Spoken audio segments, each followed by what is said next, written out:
În România, în fiecare oră dispare jumătate de hectar de pădure. 40% din lemnele tăiate sunt arse. Încălzirea unei locuințe cu cazan pe lemne elimină atât dioxid de carbon precum 1000 de locuințe încălzite cu centrale pe gaz.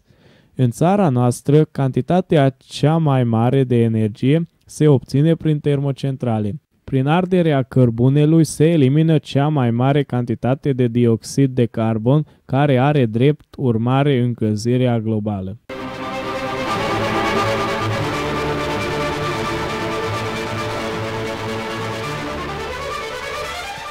Consecințele încălzirii globale.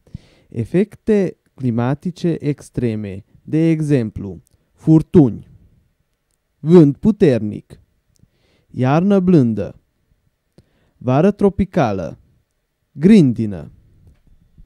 Haideți să spunem stop încălzirii globale. În caz contrar, până în anul 2020, temperatura medie va crește cu 2 grade Celsius.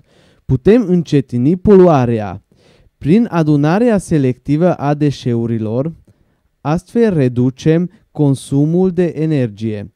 Prin folosirea mijloacelor de transport comun sau a bicicletelor.